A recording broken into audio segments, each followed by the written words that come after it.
The glass shattered against the wall, wine bleeding down the cream wallpaper like a wound. My hand trembled, the stem of the broken flute still clutched between my fingers. Across the room, Ethan stood frozen, his phone glowing in his hand. The message I had glimpsed sear in my mind. Miss you already. Same time tomorrow. The air in our loft thickened, heavy with the scent of spilled Merlot and the unspoken truth I'd been dodging for weeks.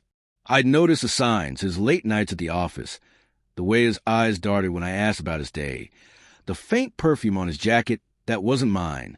I told myself it was stress, that his architecture firm was demanding, that I was paranoid. But love makes you blind, doesn't it? You cling to the shape of someone even as they slip into a stranger. My chest ached, a hollow throb, as I stared at him. Who is she? My voice cracked, raw and jagged. Ethan's jaw tightened, his hazel eyes flickering with something, guilt, maybe, or defiance. Lila, you're overreacting. It's just a colleague.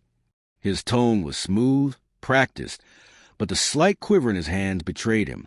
He set the phone face down on the counter, a deliberate act that screamed secrecy. I wanted to believe him. God, I wanted to. 5 years together, shared leases, late-night talks, his hand in mine during my dad's funeral. Didn't that mean something? The loft felt smaller now, the exposed brick walls closing in, the hum of the city outside a distant pulse. I sank onto the couch, the leather cold against my thighs. Then show me, I said, my voice barely above a whisper. Show me the messages. My heart pounded. Each beat a plea. Prove me wrong. Please. He hesitated, his fingers twitching toward the phone before he crossed his arms. You don't trust me. It wasn't a question. The words landed like a slap, turning my doubt into something shameful. I hated how he did that. Twisted my fear into my failure. My mind raced, replaying the past month. His sudden need for space, the way he'd started locking his phone, the lipstick smudge on his collar I dismissed as a stain.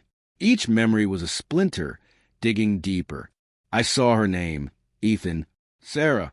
My voice shook, anger clawing through the hurt. You've been texting her for weeks. Don't lie to me. The truth was a blade, and I was cutting myself with it. I thought of the nights I'd lain awake, listening to his steady breathing, wondering if I was enough. Now, the answer stared me in the face, and I hated how much it hurt. He ran a hand through his dark hair, pacing the hardwood floor. It's not what you think, he said, but his voice lacked conviction. She's just someone who gets me. Work's been hell, and you've been so distant, Lila. The accusation stung, a cruel reversal. I'd been distant? I'd been drowning in my own grief, trying to hold us together while he slipped away. The room spun, the fairy light strung above the bookshelf casting soft shadows that felt mocking. I stood, my bare feet cold against the floor, and grabbed his phone before he could stop me. The screen lit up, no passcode, arrogant or careless. I wasn't sure. The messages flooded my vision. Can't stop thinking about you. Your place tomorrow? Lila doesn't suspect anything. Each word was a punch, stealing my breath.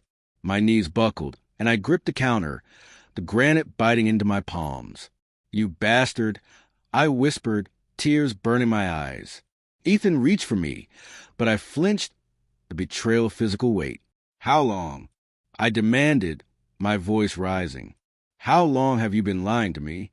He didn't answer, his silence louder than any confession. The man I'd loved, who'd promised me forever over coffee-stained blueprints, was a stranger now. But then a new message popped up and my blood ran cold. It wasn't from Sarah. It was from my best friend, Claire. She's starting to ask questions. Be careful. The phone slipped from my hand, clattering to the floor. Claire, my confidant, my sister in all but blood. The betrayal doubled, a hydra of deceit. I looked at Ethan, then at the life we'd built, the photos on the walls, the dreams we'd shared, and felt it all crumble. They'd both played me, weaving their lies while I mourned my father, while I trusted them. The room blurred to my tears, but one thought crystallized. I wasn't just broken.